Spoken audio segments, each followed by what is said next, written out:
keadilan dan kebenaran haruslah ditegakkan. Wahai para penegak hukum, mengabdilah demi bangsa ini. Janganlah menyalahgunakan wewenang ada padamu. Masyarakat peduli hukum, kembali lagi kita bersuasapa. Salam sehat dan semangat senantiasa. Sekarang saya kembali membicarakan hal yang berkaitan dengan kebebasan beragama dan kebebasan beribadah. Tentu saya sebagai orang hukum membicarakannya semata-mata dari segi yuridis atau dari segi hukum. Masyarakat peduli hukum. Negara kita adalah negara hukum, Rechtsstaat, di mana setiap warga negara bersamaan kedudukannya di bidang hukum tanpa membedakan suku, agama, dan golongan. Dan negara kita juga menjamin kebebasan beribadah dan kebebasan beragama. Dalam Undang-Undang Dasar 1945 pasal 29 ayat 2 secara jelas menyatakan negara menjamin kemerdekaan tiap-tiap penduduk untuk memeluk agamanya masing-masing dan untuk beribadat menurut agamanya dan kepercayaannya. Ini Undang-Undang Dasar ini secara jelas memberikan jaminan kepada masyarakat untuk memeluk agamanya masing-masing dan beribadah menurut agama dan kepercayaannya. Ini sebenarnya ini sudah sangat terang dan jelas disebutkan dan tidak perlu lagi kita menafsirkan karena secara gramatikal jelas sekali kalimatnya. Masyarakat peduli hukum. Kalau kita secara melihat kenyataan ini, sekalipun Undang-Undang Dasar 1945 telah dikumandangkan sejak 79 tahun, namun kenyataannya dalam masyarakat masih banyak oknum-oknum tertentu yang tidak memahami atau mungkin tidak menghargai hal yang paling dasar pada masyarakat dalam hal memeluk agama dan beribadah sesuai dengan kepercayaan masing-masing. Masyarakat peduli hukum sejak reformasi selalu kita dengungkan hukum atau penegakan hukum menjadi panglima. Namun kenyataannya miris kita mendengar yang beberapa hari waktu lalu adanya tindakan yang menurut saya adalah tindakan yang kurang tepat, yaitu pengerusakan terhadap sebuah villa, lokasi villa yang menurut berita, kalau kita melihat videonya, itu adalah tempat untuk retreat. Retreat ini adalah tempat berkumpul pada saat itu pelajar-pelajar, yang tentu hal ini di sana ada beribadah ataupun tukar pikiran dan hal yang positif tentunya yang dibicarakan. Namun sangat miris melihat video yang beredar, kalau ini benar apa adanya, yaitu di mana masyarakat secara brutal merusak fasilitas yang ada di villa tersebut dengan alasan bahwa ini bukanlah tempat beribadah atau bukan yang selayaknya dilakukan beribadah di tempat tersebut.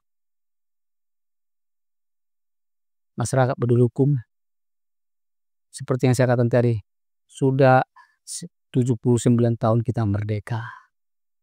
Seyogianya lah Undang-Undang Dasar 45 yang merupakan sumber hukum tertinggi setelah Pancasila, yang di sana dikatakan negara menjamin kemerdekaan tiap-tiap penduduk untuk memeluk agamanya dan melakukan ibadah. Seyogianya lah kalau lihat daripada pasal ini dan dilihat daripada Pancasila butir-butirnya, ya kita harus ada toleransi. Jadi menurut saya tidak ada alasan masyarakat atau siapapun itu untuk melakukan tindakan main hakim sendiri, yaitu yang disebut Ehrenretting. Seandainya pun benar di sana dibuat beribadah, apa salahnya beribadah? Beribadah adalah hak daripada warga masyarakat. Kecuali mengganggu, berteriak-teriak. Itu pun tidak harus merusak fasilitas yang ada di dalam villa tersebut. Oleh karenanya perbuatan ini jelas meresahkan masyarakat dan perlu diusut tuntas dengan tujuan untuk mencegah terjadinya atau terulangnya kembali peristiwa seperti ini. Dan negara juga dalam hal ini pemerintah juga harus hadir mengungkapkan ini, terutama penegak hukumnya, karena perbuatan pengrusakan itu bukanlah delik aduan atau delik. Tanpa diadukan juga kalau ada informasi, ya aparat penegak hukum juga harus mengecek, menyelidiki, bahkan menyidik. Bila penting diproses.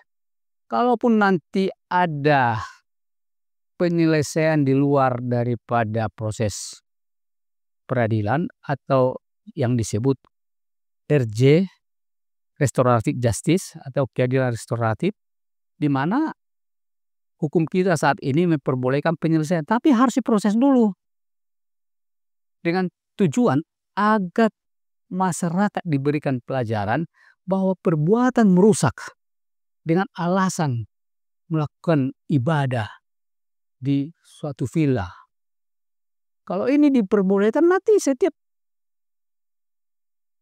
yang memeluk agama, terutama agama Kristen yang seperti ada saat ini, beribadah di rumahnya, alasan ini jadi bisa menjadi pembenaran. Jadi ini sangat miris kita.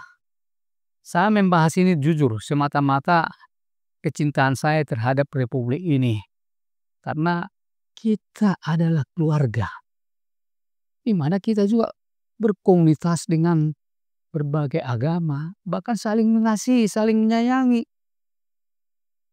Ya, oleh karena itu berikan kebebasan kepada orang lain untuk beribadah.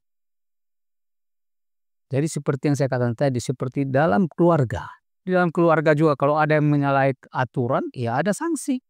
Ini juga di dalam negara kita juga kalau ada yang melanggar aturan, aturan tersebut ditegakkan. Mari, hidup ini adalah singkat. Mari kita bergandeng tangan membangun bangsa ini untuk kemajuan. Jangan lagi kita mempersoalkan orang beribadah ataupun hal yang berkaitan dengan pelaksanaan ibadah. Sekali lagi, saya hanya menghimbau agar peristiwa seperti ini tidak terjadi lagi, dan mari kita konsentrasi membangun bangsa ini dan bersatu padu dalam hal untuk menggapai cita-cita kita, yaitu masyarakat yang adil dan makmur. Salam dari saya, sampai ketemu kembali.